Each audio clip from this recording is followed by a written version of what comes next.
안녕하세요. 자,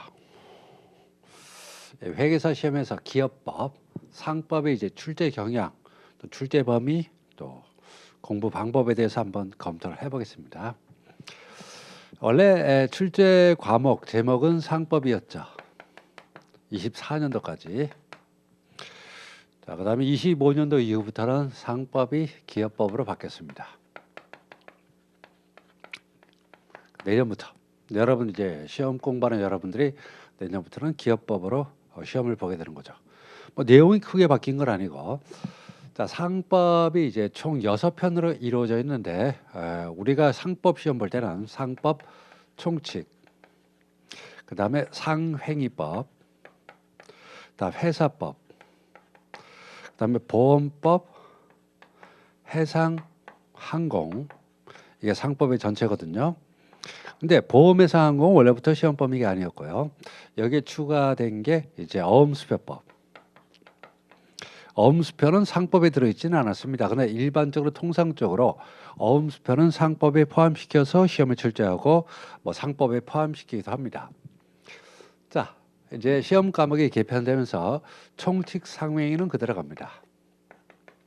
상행위, 회사는 그대로 가고 보험회사 항공 뭐 처음부터 없었으니까 이게 바뀌어요. 어음수표가 회계사법과 공인회계사법, 그 다음에 외부감사법, 외감법, 외부감사에 관한 법률 이렇게 바뀝니다. 그래서 그러니까 여기 이제 회계사법과 외감법이 들어가면서 상법을 기업법으로 명칭을 바꿨습니다. 근데 뭐 요거는 크게 바뀐 게 없죠. 총칙상의 회사는 크게 바뀐 게 없습니다. 그래서 회계사법이나 외감법은 제가 공부한 적이 없어요. 그러니까 상법에 원래부터 포함되지 않았던 내용이고, 그다음에 회계사법이나 외감법은 보통 이제 상법은 기본법이라 그럽니다. 기본법. 보통 어르신들이 얘기할 때 육법전서란 말 들어보신 적 있습니까? 그래서 육법전서라고 한다면 아주 우리나라 법률책에서 가장 최고법들이 되겠고, 가장 이론적으로 체계화된 법들이겠죠. 그래서 헌법, 뭐 민법, 행정법, 상법, 민사성법, 형사성법 이런 법들이 이제 기본법에 들어가는 것들이죠. 회계사법, 외감법, 어떤 실무법이라고 해가지고 이런 걸 회계사 시험에 출제한다면 좀 그런 느낌이 있어요. 그래서 그러면 이 개편되기 전 여러분이 시험 보기 올해까지 시험을 이제 총칙에서부터 상임 회사 어음수표를 봤는데 어느 정도 그 출제 비중이 있을까요? 보통 어음수표는 거의 정해진 8문제를 시험을 봅니다. 8문제를 보고 올해도 8문제였어요. 33번부터인가? 33번부터 40번까지가 어음수표 뒷부분에 있겠고, 총칙이 보통 뭐 일률적이진 않지만 보통 2문제에서 3문제 정도, 그 다음에 상위가 3문제에서 한 5문제 정도, 그 나머지가 이제 회사법이 되는 거죠. 회사법은 한 24문제에서 26문제 정도. 뭐 확실하게 딱 정해진 걸 아는데, 그래서 결국 총칙 상위 회사가 32문제, 그 다음에 어음수표가 8문제 해가지고 40문제 이렇게 됩니다. 아마 개편이 됐다 하더라도 뭐 40문제는 크게 바뀐 게 없겠죠. 40문제. 그러면 이 개편이 되고 나서 총칙 상위 회사, 그다음에 회계사법, 외감법이 8문제 이상 출제될 것인가? 제 생각에는 어려울 것 같아요. 왜냐하면 실무법은 조문 외에는 낼 만한 내용들이 거의 없어요. 이론적인 부분은 거의 없고 그냥 조문 자체를 압축해서 출제하는 거죠. 그 다음에 판례도 그렇게 많은 게 아니거든요. 그래서 뭐 어음수표가 8문제였는데 어음수표는 이것도 상법의 내용에 포함됐었으니까, 그래서 그냥 요게 회계사법, 외감법이 어음수표 자리에 들어갈 것이다. 모르겠어요. 이걸 비중을 늘릴 수 있겠죠. 이걸 한 10문제로 하고 이걸 30문제로 할 수도 있겠죠. 그러나 뭐니 해도 기업법이라고 한다면 총칙 상위 회사 이 부분은 이제 기본법이 되겠죠. 그래서 저 프린트 보시면은 출제 범위가 우리 기업법 중에 상법, 기업법 1이라고 하죠. 이거를 기업법 1, 이걸 기업법 2로 하겠습니다. 기업법. 그래서 이 부분은 제가 손댈 부분이 아니고, 상법 강사면 이게 당연히 알아야 될 게 아니냐. 상법에서 이런 거 공부 안 해요. 그냥 기업법이라고 해서 그냥 추가적으로 조문 정리하고 그 정도밖에 안 하겠죠. 그래서 기업법을 일을 볼 때, 자 보시면 주요 출제 범위를 한번 보시기 바랍니다. 그거요. 보시면 상법 총칙의 두세 문제, 그다음에 상위의 33문제에서 5문제 정도. 그러니까 맥시멈 8문제까지 나올 수 있겠죠. 총칙 상위가. 그다음에 나머지가 회사법이 되겠죠. 그런 거 뭐냐면 거기 프린터 보시면 주요 출제 범위에서 총칙은 지금 3가지가 있고 상위는 의외로 많죠. 8개.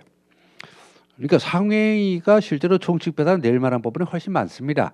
많은데 이제 뭐 출제 비중 이런 걸 참작해 가지고 상위 총칙보다 조금 많게.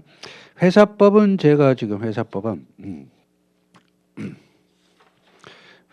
내가 20개 정도 뽑았지만 이 정도도 부족해요. 요 총칙이나 상위 정도의 비중 있는 문제로 뽑자면 한 30문제까지도 생각할 수가 있거든요. 그래서 이런 주제들은 거의 매년 나오다시피 하는 문제. 그런 문제들이 주로 출제됩니다. 그러니까 수험생들이 공부하실 때 많이 나오는 걸 중심으로 하셔야 돼요. 왜냐하면 교수님들은 모험을 싫어합니다. 뭐냐면 교수님들은 이제 어떤 학문을 가지고 이 학문을 연구하셔가지고 박사 학위를 받고 그 다음에 대학 교수님 되셔가지고 이제 문제를 출제하시죠. 그러면 그분들이 계속 연구해 왔던 주제 이런 걸 중심으로 낼 수밖에 없어요. 그러니까 교수님들은 뭐 새로운 제도 이런 거는 잘 안 내고 기존에 전통적으로 자신 있는 부분 그런 문제를 내니까 기출 문제가 상당히 공부하는 데 도움이 될 수 있겠죠. 됐습니다. 자, 그러면 거기에 출제 경향에 대해서 한번 살펴보겠습니다. 자, 보시면 이 페이지를 보세요. 이 페이지 이제 제 교재 공인회계사 기업법 1 로마자 1번인데 그래서 교재 내용은 이제 지배인에 대한 설명이죠. 지배인은 거기 앞페이지 보시면 1페이지 보시면 상법 총칙의 주요 출제 범위에 상업 사용인이라는 게 있거든요. 그래서 상업 사용인이라는 제도가 있는데 그 상업 사용인 제도 중에 이제 지배인, 그다음에 부분적 포괄 대리권을 가진 상업 사용인, 그다음에 물건 판매 점포 사용인 해가지고 세 종류의 상업 사용이 있습니다. 그런데 여러분 한번 보세요. 이게 무슨 말입니까? 상업 사용인. 뭐 알 것 같기도 하고 모를 것 같기도 하고. 지배인이라 말은 많이 들어봤는데 술집 지배인 그렇고 보통 매니저라고도 합니다. 지배인. 이거 뭐서 들어본 말인 것 같겠는데 지금 여러분의 머릿속에 생각하는 지배인과 실제로 상법에서 사용하는 용어인 지배인은 다른 말입니다. 근데 부분적 포괄 대리권을 가진 상업 사용인 들어본 적도 없죠. 그다음 물건 판매 점포 사용인 이 말은 들어본 적이 없을 텐데 점원이란 말은 들어보셨을 겁니다. 점원. 자, 그래서 이 법률 용어라는 게 여러분이 이 용어를 알고 있어도 여러분이 생각하는 상법상의 의미 또 이건 뭐 들어본 적이 있지만은 부포사람 물판사람 들어본 적이 없죠. 자, 그러면 이거를 그대로 여러분들이 그냥 외우자. 뭐 의미를 알아야 될 거 아닙니까? 그러니까 여러분들의 요걸 한번 우리가 이제 학문적으로 우리가 이제 법학에서는 법학 또는 법조문에서는 이렇게 지배인, 부포사, 물판사를 한다. 그럼 요거를 이해하려면요. 우리가 일상에서 접할 수 있는 부분을 한번 바꿔서 생각을 해봐야 돼요. 자, 그러면 일상에서는 요 지배인이라고 부를 수 있는 게 뭐냐? 은행 지점장. 은행이라고 하면 이제 상인입니다. 그래서 상사 회사라 부르는데 은행의 지점장이 바로 지배인에 해당하는 명칭이고 부분적 포괄되는 권을 가진 상업사인 보통 어떤 기업의 과장 이런 사람들이죠. 과장. 자, 그다음에 물건 판매 점포 사용인에서 점원 이런 식으로 되는 거죠. 자, 그러면 이것만 가지고 되냐? 아, 상법에서 말한 지배인은 은행 지점장을 뭐 그냥 은행이라고 할 필요도 없죠. 지점장. 술집 지배인을 말하는 게 아니라고요. 술집 지배인 아니라 은행 지점장 정도, 부포사는 과장 정도, 물판사는 그럼 됐다. 되긴 뭘 돼요? 이제 여러분이 일상생활용어로 바꿨죠. 그러면 이제 요 지점장에 대한 법적 규율 이런 내용들 또 부분적 포괄대리권을 가진 상업사용인에 대한 법적 규율 그다음 물건 판매 점포 사용인에 대한 법적 규율 뭐 주로 이런 것들이죠. 그러면 이런 사람들이 이런 자격을 갖게 되려면 누군가는 이 사람들을 선임해야겠죠. 이 사람들의 선임은 누가 하느냐? 그다음 두 번째, 이 사람들은 어떤 자격이 있는 사람들만 할 수 있느냐? 그 다음에 은행 지점장이라면 어떤 권한이 있느냐? 뭐 이런 것들 대표적으로 세 가지. 그래서 자 지점장 지배인은 누가 선임하냐, 부포사 과장은 누가 선임하냐, 물판사는 누가 선임하냐. 그럼 지배인이 될 수 있는 사람은 누구냐? 부파사가 될 수 있는 사람은 누구냐? 물판사가 될 수 있는 사람은 누구냐? 또 권한을 보시면은 지배인은 어떤 권한이 있느냐? 부파사는 어떤 권한이 있느냐? 또 물판사는 어떤 권한이냐? 이런 거죠. 그래서 뭐 부수적으로 여러 가지가 따라 붙습니다. 뭐 등기하느냐, 그 다음에 권한을 제한했을 때 어떻게 되느냐, 또 권한을 남용했을 때 어떻게 되느냐, 이런 것들을 이제 상법에서 공부하게 되는 거죠. 한마디로 말하면 아주 산만한 내용이 공부하게 된다는 거죠. 자, 그래서 프린트 한번 보시면은 이 페이지에 교재 내용의 제2 지배인이라고 되어 있습니다. 그러니까 제 교재 이렇게 쭉 설명이 되어 있습니다. 설명이 되어 있고, 자, 그 다음에 뒤로 넘어가 보세요. 넘어가 보시기 바랍니다. 그러니까 지금 교재가 지금 이 페이지부터 시작해서 이 페이지부터 시작해서 지배인이라고 큰 주제가 있고, 그래서 이 페이지에 지배인의 그죠? 지배인이 뭐냐? 아까 지점장이라 그러면 생각하면 된다 그랬죠? 그 다음에 보시면 이번 지배인의 선임 정임, 지배인을 누가 선임하느냐, 또 지배인의 권한이 언제 소멸되느냐, 뭐 어떤 자격을 가진 사람이 되느냐, 이런 거 설명이 있고, 3번의 지배인의 권한, 이 사람들이 어떤 권한이 있느냐 됐고, 그 다음에 4번에 4페이지 공동 지배인, 그 다음 5페이지의 표현 지배인 해가지고 6페이지까지. 그러니까 지금 지배인에 대한 설명이 몇 페이지 분량? 2, 3, 4, 5, 6. 2, 3, 4, 5, 6. 6페이지 정도 분량이죠? 6페이지부터. 자, 그래서 지배인에 대해서 뭐 상업사용 요거까지 다 합치면 뭐 페이지가 굉장히 많겠죠? 그래서 상업사용인 전체적으로 본다면 지배인도 포함됐긴 하지만 그 외에도 부포사, 과장, 물판사, 점원 요것도에 대한 설명도 다 나옵니다. 자, 이게 이제 시험에 출제된다는 거죠. 시험에 출제돼요. 그러면 어떻게 출제될까요? 자, 보시면 저기서 7페이지 한번 보시기 바랍니다. 7페이지. 기출문제, 오류 문제네요. 오류 문제. 상법상 지배인에 관한 설명으로 들은 것은, 만약 출제가 보세요.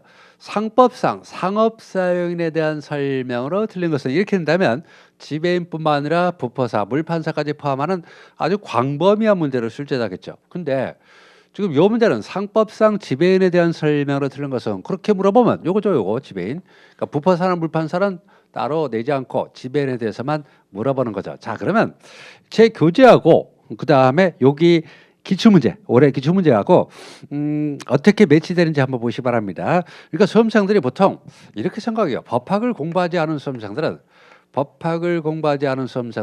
법학이라는 것이 마치 수수께끼, 그 뭐라 그러나, 추리, 뭐 탐정놀이, 이런 식으로 머리 좋은 사람이 어떤 답을 찾는다. 그건 말도 안 되는 거예요. 법학이라는 것은 뭐냐면 법률이 있죠. 법률이 있습니다. 법률이 있고, 법률을 그냥 해석하는 거예요. 해석. 그런데 이런 식으로 마구잡이로 그냥 창의력을 발휘해서, 법학 해석은요 절대로 창의력을 용납하지 않습니다.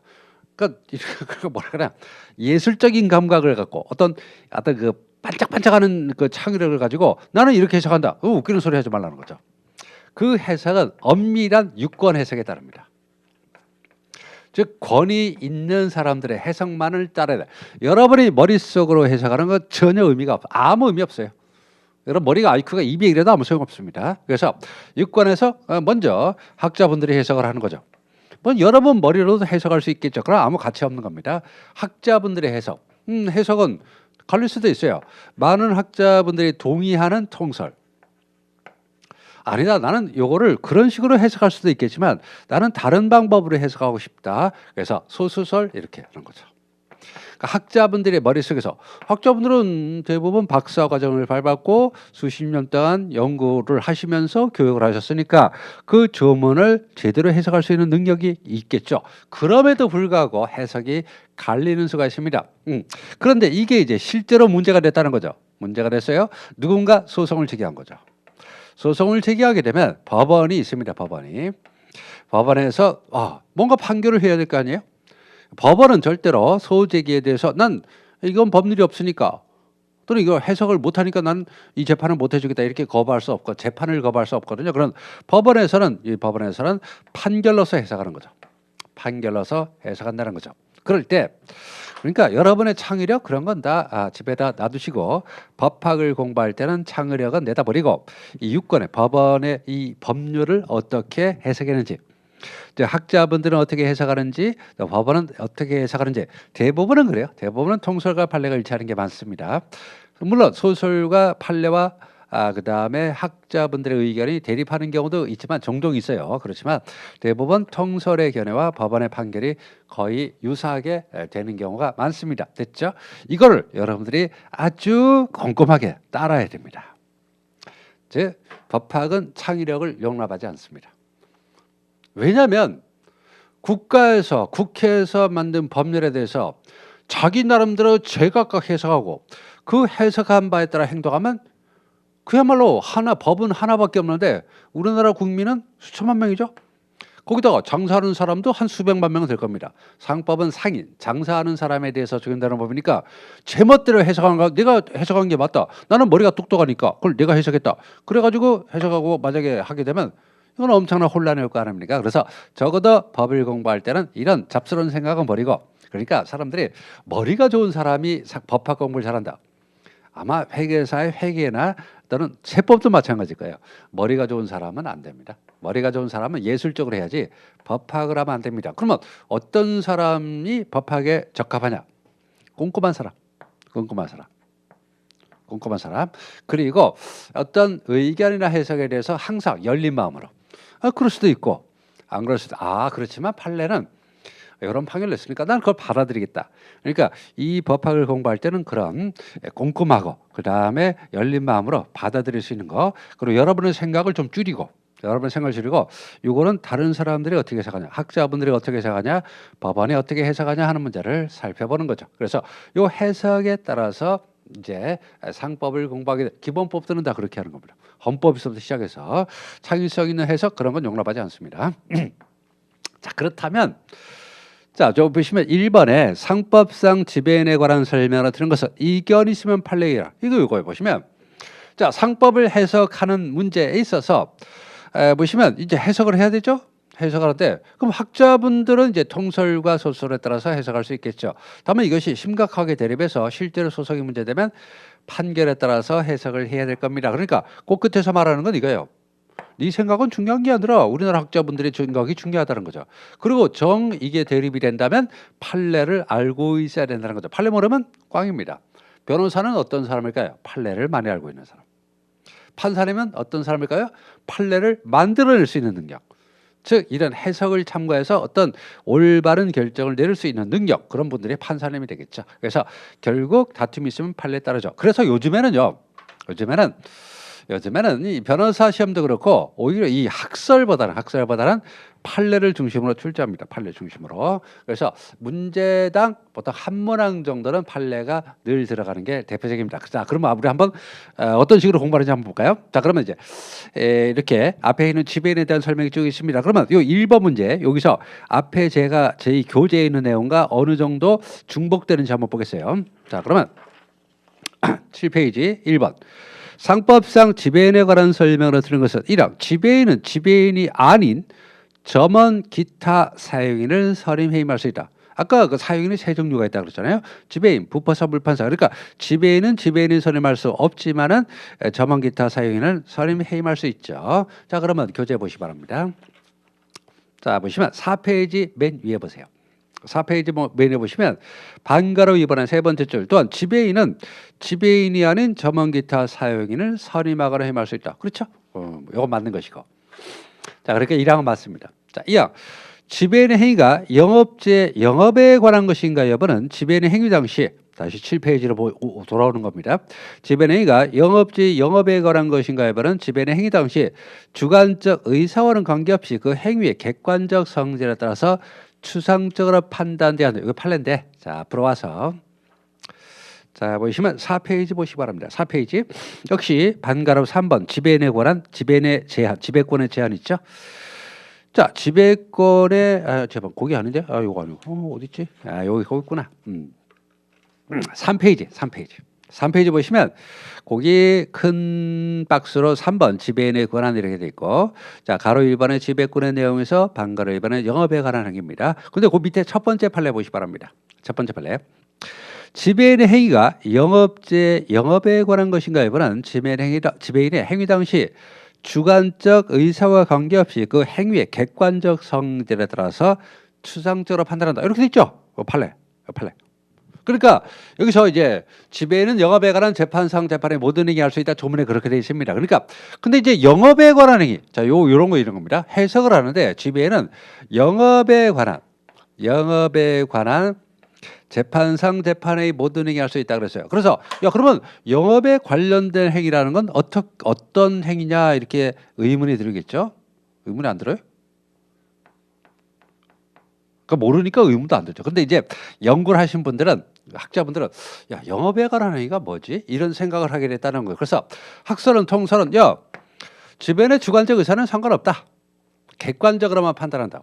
아니다. 소설. 물론 객관적으로 판단하는 거 맞지만 주관적 의사도 어느 정도 고려해 봐야 된다. 절충설. 뭐 이런 식으로 학설의 대립이 있죠. 근데 이제 실제 소송에서 문제됐다는 거죠. 이게 영업에 관한 행위라면 영업주가 책임을 지고 영업에 관한 행위가 아니라면 영업주가 책임을 지지 않고 지배인만 책임을 지거든요. 그래서 실제로 소송이 문제되니까 법원에서는 영업에 관련 것이라는 건 학설의 대립이 있다 하더라도 판례는 어떤 설을 취한다? 주관적 의사와 관계없이 객관적으로 판단한다는 견해를 취한 이거 통설이에요. 통설이고 판례도 마찬가지입니다. 그래서 이런 판례가 나온 겁니다.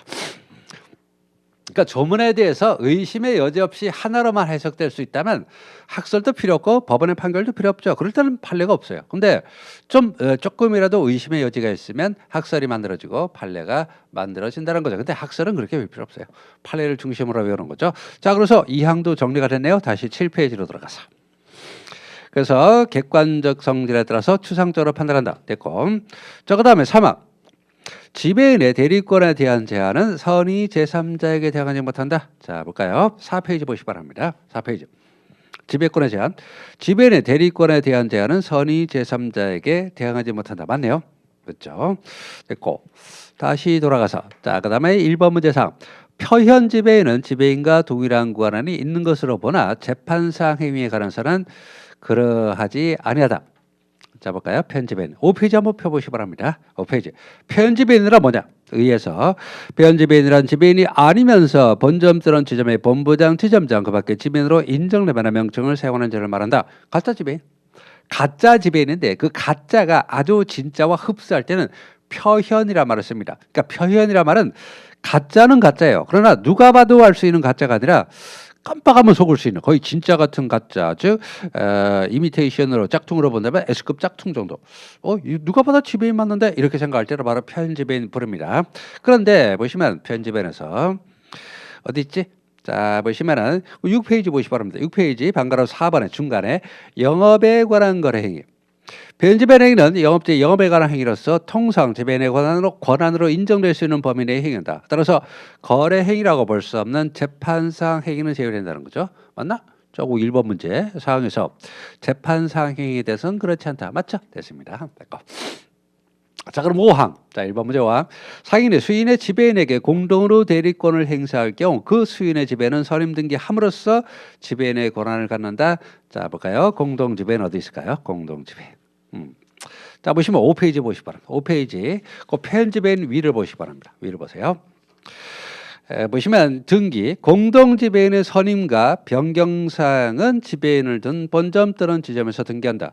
그래서 등기하지 아니하면 선의 제3자에게 대항하지 못한다. 이게 무슨 걸 의미하냐면 지배인 선임 등기를 해도 선임 등기를 하지 않아도요. 공동지배인을 선임하면 공동지배인이 맞습니다. 다만 등기를 해야만 제3자에게 공동지배인이라는 사실을 주장할 수가 있는 거죠. 그런데 요거 등기하지 아니하면 선의 제3자에게 대항하지 못한다 이렇게 돼 있죠. 네, 그런데 보시면 문제에서 5항에 보시면 1번 조항에서 상인이 수인의 지배인에게 공동으로 대리권을 행사할 경우 수인의 지배는 선임 등기를 해야 지배인의 권한을 갖는다. 아니죠. 선임 등기해야 선의 제3자에게 대항할 수 있다. 이렇게 돼서 자 5항이 틀린 거죠. 자 이거 한번 보세요. 이 문제를 한번 잘 검토해 보시면 지금 요 지배인에 관한 문제. 자 보시면 여러분이 공부를 한다는 거죠. 공부. 자 교재를 가지고 공부합니다. 뭐 선생님들마다 다 교재가 있고 저도 이제 교재가 있죠. 됐습니다. 그다음에 시험에서 이제 한 문제를 한다는 거죠. 지금 이 한 문제를 풀기 위해서 지금 이 교재에서는 어디죠? 2페이지부터 6페이지까지니까 그렇죠. 지배인에 대해서 전반적인 내용을 물어보는 거죠. 2페이지 하나 둘 셋, 넷, 5페이지. 5페이지를 봤습니다. 교재 5페이지를 가지고 시험 문제 한 문제를 봤습니다. 한 문제를 풀었죠. 됐습니다. 이 정도면 상당히 양이 적은 겁니다. 보통 한 문제를 풀려면요. 즉 회사법 같은 경우 그런 경우가 많은데 보통 한 문제를 풀려면 요 5페이지 분량인 경우도 있겠지만 보통 평균적으로는 보통 한 20페이지에서 30페이지 정도 분량. 그러니까 한 문제가 커버하는 한 문제에서 이제 1항부터 5항까지 있잖아요. 이 한 문제에서 커버하는 5문항이 평균적으로는 한 20에서 30페이지 정도 분량됩니다. 요 지배인 문제는 범위가 좁은 거예요. 범위가 좋습니다. 회사법 가게 되면 아예 범위가 100페이지 이상으로 벌어지는 경우도 있습니다. 참 그런 건 힘들죠. 종합적인 문제라 볼 수 있는데 그렇게 너무 벌어지는 문제 말고 보통 최소한 회사법 문제까지 포함한다면 20에서 30페이지 정도 분량. 제 생각에는요. 실무법은 그렇잖아요. 실무법은 보통 한 페이지의 분량이 한 문제 정도 될 겁니다. 나중에 뭐 시험에 어떻게 나올지 모르겠어요. 그러니까 내년에 처음 시험이니까 참 수험생도 그렇고 실제 이제 강의하시는 분들 참 난감할 텐데 그래서 보통 이런 기본법들은 5페이지 정도면 준수한 거예요. 5페이지 정도는 준수한 겁니다. 그러니까 여기서 알 수 있는 게 있습니다. 그래서 찍어서 공부한다. 찍어서 안 됩니다. 아니 뭐 이 5페이지 정도는 뭐 그렇다 친다 하더라도 20페이지, 30페이지를 찍어가지고 한 문제 풀려고 이걸 한 페이지 분량으로 줄일 수 있다? 물론 이제 공부를 아주 그냥 궤도에 올라가지고 아주 고수가 되면 뭐 그 정도로 줄일 수 있겠죠. 그렇지만 일반적으로 한 문제 공부할 때 그러면 여기서 이 지배인에 관한 문제를 풀 때 딱 그 5문항만 외워가지고 시험 볼 수는 없잖아요. 그러면 그 5문항에 내포되고 있는 바탕 기본 지식 이런 것들은 다 이렇게 보시면 돼요. 여기 있죠. 빙산이 이렇게 바다에 떠 있습니다. 그러면 이 빙산의 일각 요것만 출제되는 겁니다. 요것만 아시겠죠? 되는 거죠. 그러니까 수험생들이 기출 문제를 가지고 공부에 참조하는 건 좋아요. 근데 기출 문제만 보게 되면 요것만 나오는구나 이렇게 생각할 위험이 있어요. 그러나 요거를 답을 맞추려면 사전 지식 요 내용을 다 공부를 해야 되는 거죠. 그렇죠? 그래서 그러니까 이 시험 공부를 법학 공부를 하면서 이건 뭐 쓸데없는 공부하는 게 아닌가, 또 낭비가 아닌가, 또 이 시간에 뭐 다른 과목을 해서 좀 더 점수를 올려보겠다 하겠지만 그러면서 여기만 공부한다고 해서 그러면 어떻게 될까요? 실제로 공부하면 시험장에서 어떻게 될까요?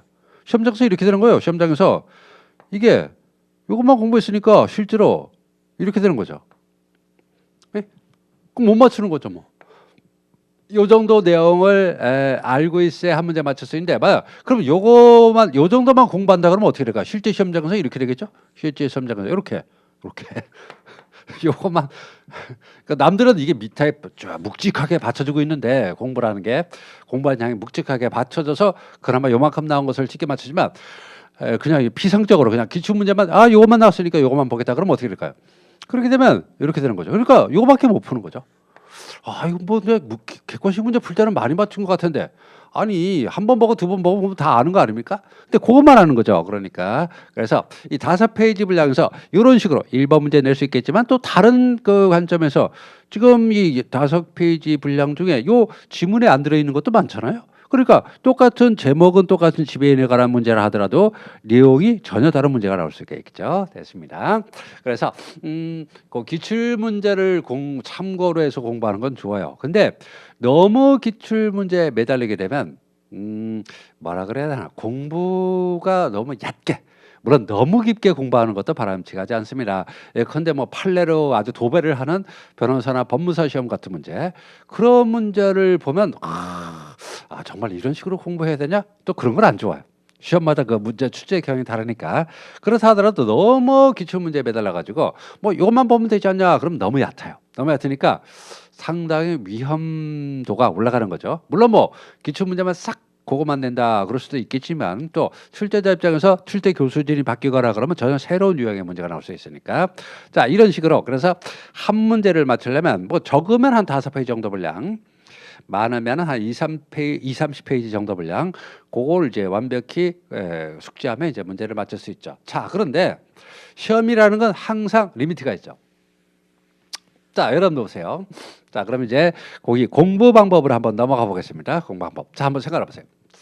자, 여러분이 시험을 본다면 기업법을 봅니다. 기업법. 근데 솔직히 말해서 기업법만 있는 게 아니죠. 기업법 플러스 다른 과목 있죠. 다른 과목이고. 그러면 여러분이 시험 시간을 할애할 때 기업법에다 모든 시간을 할애할 수 없죠. 다른 과목을 하고 그 다음에 기업법은 어느 정도 하는 거죠. 됐고. 그러니까 다른 과목을 공부할 시간을 확보해야 기업법을 공부하는 의미가 있으니까. 자, 그러면 기업법을 공부할 때 어떻게 해야 될까요? 첫 번째 보시면 처음 공부할 때는 아무리 시간이 없어도 기본서. 물론 교수님들의 기본서가 아니라 이제 강사분들의 기본서겠죠. 기본서를 완독하는 것이 상당히 중요합니다. 완독. 그러니까 여기 1번 문제에서 기출문제에서 여기 1, 2, 3, 4, 5항 그러니까 지배인에 관한 문제다. 요 5문제 5문항이다. 그 요것만 한다. 이건 있을 수가 없어요. 그러니까 똑같이 지배인에 관한 문제라도 요 1, 2, 3, 4, 5항에 없는 내용, 즉 5페이지 안에 들어있지만 5항이 없는 내용만 가지고 문제를 얼마든지 만들 수 있으니까 완독을 하는 거죠. 해서 이것을 충분히 이해해야 됩니다. 이해한다는 말은 뭐예요? 법률 용어를 여러분이 알 수 있는, 여러분이 한번 어떤 식으로 머리를 굴려서 일상적으로 여러분이 접할 수 있는 일상 용어로 일단 치환을 하고 그 다음에 그 내용을 숙지하는 거죠. 그냥 법률 용어로 통째로 내용을 숙지하면 머릿속에 절대로 안 들어요. 그럼 이해한 것도 아닙니다. 그러니까 이 법률 용어가 여러분이 그냥 일상적으로 쓸 수 있는 용어로 바뀌어서 나올 수 있을 때만 그게 제대로 된 이해가 되고 내용을 파악할 수 있는 겁니다. 제가 아까 그랬잖아요. 지배인. 그럼 술집 지배인? 그게 아니라 은행 지점장 이렇게 생각할 수 있어야 돼요. 그럼 그래 은행 지점장이 어떤 권한이 있고 어떻게 선임되고 어떤 권한이 제한을 받게 되고 이런 것들을 생각할 수 있는 내용을 숙지하는 겁니다. 됐고. 자, 두 번째는 이 시험 공부 시간도 그렇지만 두 번째 실제 시험장에서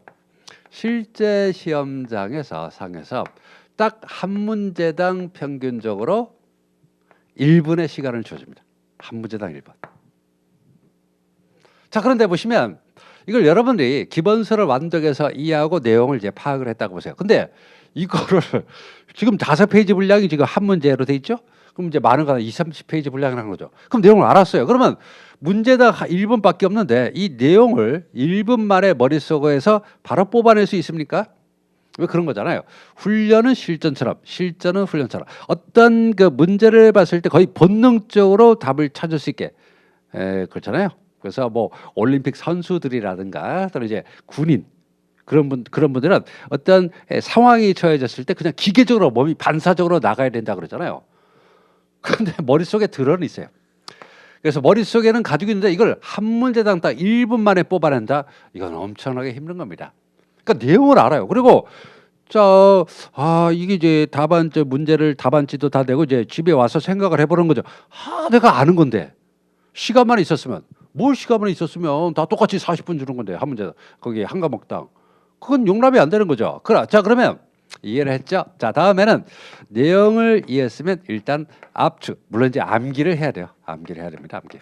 근데 그 중간에 반드시 들어가야 될 내용이 압축입니다. 압축을 하지 않으면 암기를 할 수가 없어요. 수단과 방법을 가리지 말고 여러분들이 압축을 하셔야 됩니다. 예컨대 첫 번째 도표를 만든다? 좋아요. 그 다음에 두 문자를 뽑는다? 좋습니다. 그 다음에 뭐 그런 거잖아요.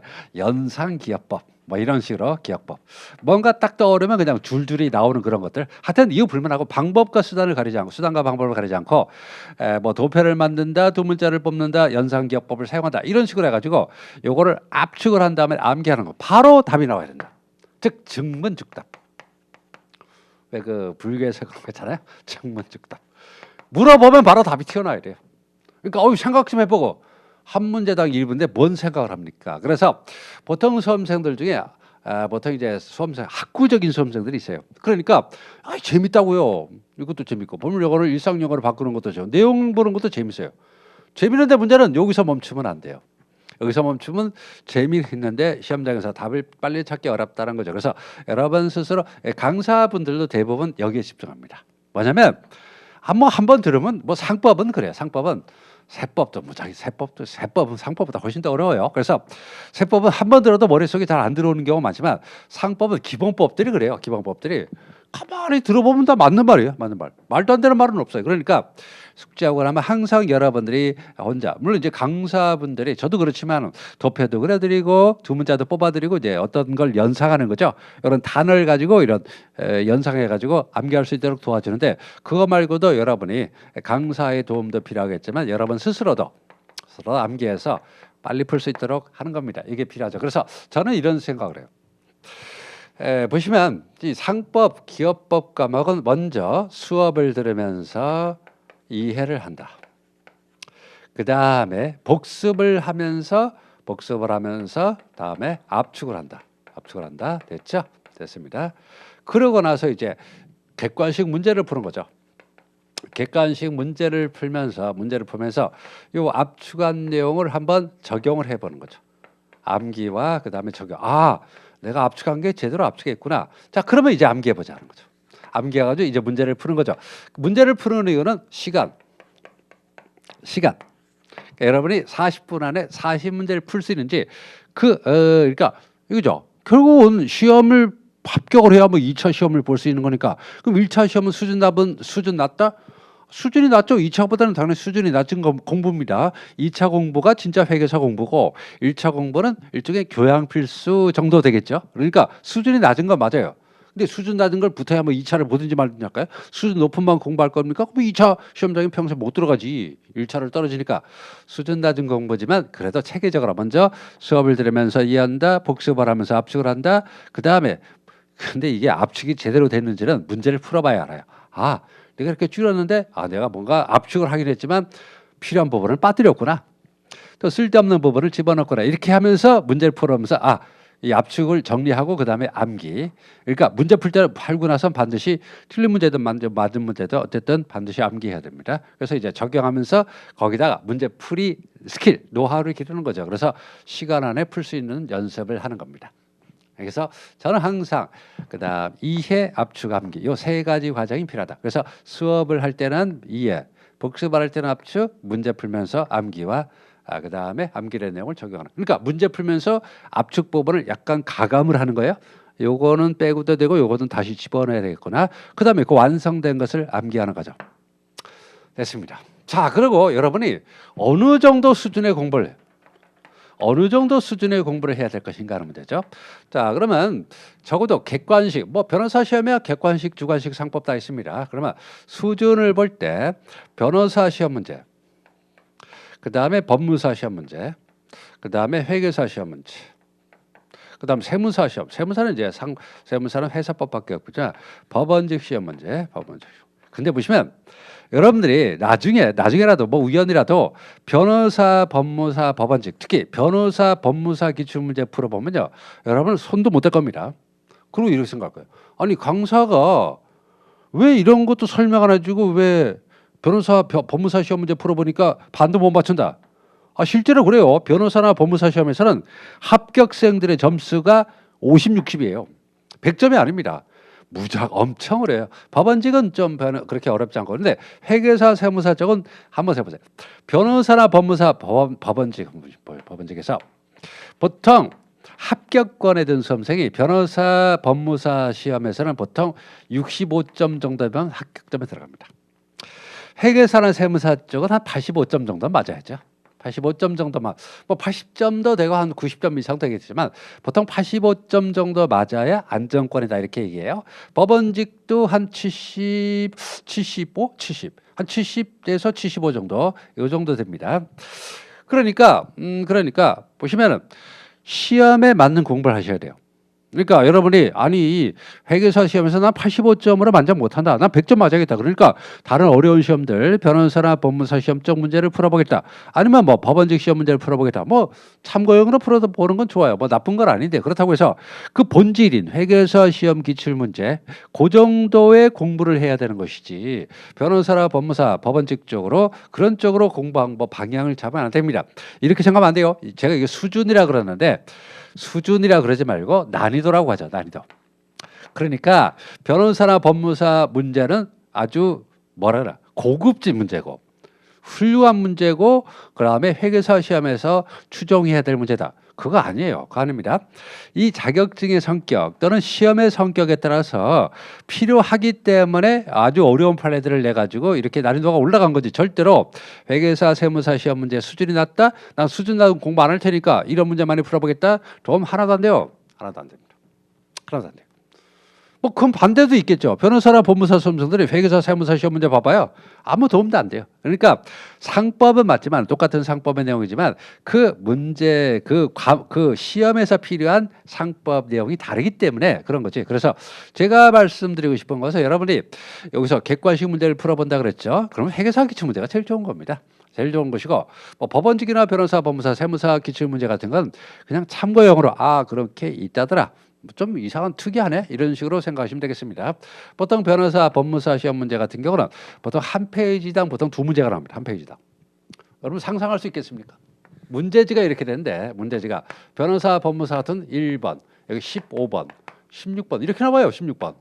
한 페이지당 2문제 정도. 근데 회계사 시험 같은 경우 이러잖아요. 이렇게 문제지가 있으면 뭐 15, 16, 17 18, 19 뭐 이런 식으로 되잖아요. 그러니까 양이라든가 그런 건 전혀 다릅니다. 이게 변호사나 법무사 시험 문제는 훌륭하고 좋은 거고 회계사 세무사는 안 그렇다? 그런 쓸데없는 생각하지 마시고 그래서 시험에 맞게 하는 거죠. 그리고 절대로 회계사나 세무사 이런 시험 문제들이 수준 낮은 문제 아닙니다. 다 교수님들 또 판사님들이 출제하시는데 다만 그 시험의 성격에 따라서 회계사 수험생들은 요 정도만 알면 되겠다. 갈대로 말하면 회계사, 세무사 수험생들의 상법은 교양 과목이고 변호사, 법무사, 법원직 수험생들의 상법은 전공 과목입니다. 그러니까 어쩔 수 없어요. 어쩔 수 없는 거지. 그게 결국 시험 공부 또는 수준의 난이도 수준을 결정하는 건 아니고 다만 회계사, 세무사 쪽은 여러분이 공부할 때는 이 객관식 문제 풀 때 기출 문제 얼마든지 자료는 뽑을 수 있죠. 그래서 정부 사이트에 들어가도 되고 뭐 그다음에 서점에 수많은 기출 문제들이 있으니까 그런 문제들을 가지고 보시기 바랍니다. 자, 그러면 마지막으로 제가 한번 정리해 보겠습니다. 보통 일반적으로 뭐 저도 그렇지만 다른 강사분들도 그렇고 절대로 강사가 설명하는 내용을 벗어나는 문제는 거의 나올 수가 없어요. 나온다 하더라도 40문제 중 한두 문항 정도. 그리고 새로운 판례, 즉 이 상법의 해석론이 바뀌는 그런 건 출제하지 않고 새로운 판례 정도는 나올 수가 있습니다. 됐고. 자, 그다음에 그러니까 여러분이 다른 시험 공부를 다른 시험 문제. 근데 변호사나 법무사, 법원직, 세무사 시험을 참고하는 건 별로 도움이 안 될 것 같아요. 그건 시간 낭비인 것 같습니다. 공부하실 때는 항상 3단계로 생각하시 바랍니다. 먼저 기본서를 공부할 때는 이해. 그리고 복습을 할 때는 압축. 그다음에 객관식 문제를 풀면서 여러분의 압축한 내용을 가감하는 거죠. 이거는 내가 압축할 때 꼭 빼서는 안 되겠구나. 그럼 이건 뭐 필요 없지. 이렇게 해가지고 빼고 가감. 그 다음부터는 이제 계속 뭐 객관식 문제 풀면서 기출 문제 풀면서 암기한 내용을 그다음에 압축한 내용을 계속 암기하는 과정을 밟아야 됩니다. 그래야만 시간 안에 문제를 풀 수 있고 그다음에 암기한 내용을 바로 문제에 현출해. 그러니까 암기했으니까 바로 답이 나오죠. 뭐 생각할 필요 없이 그냥 거의 반사적으로 답이 나오고 따라서 빠르게 풀 수 있는 스킬을 기를 수 있겠죠. 그리고 이제 여러분이 공부를 많이 하시다가 또 이제 한번 뭐 시험에 좌절하게 되면 뭐 다른 공부 방법을 찾아볼까 해가지고 그래서 내용이 다른 뭐 변호사나 법무사, 법원직 시험 문제를 기웃거리거나 그럴 수가 있는데 뭐 참고용으로 보는 건 상관없겠지만 그쪽 방향으로 공부 방향을 잡는 것은 대단히 위험하고 즉 회계사 시험 기출 문제를 풀 수 있는 능력. 또 기출문제와 유사한 형태의 문제를 풀 수 있는 능력 그런 걸 기르기 위해서는 기출문제 즉 회계사 시험 기출문제를 최대한으로 활용하는 것이 좋을 것 같습니다. 자, 이제 여러분들이 상법 공부하는 데 있어서 제 얘기를 듣고 어느 정도 도움이 되실 수 있기를 바랍니다. 감사합니다.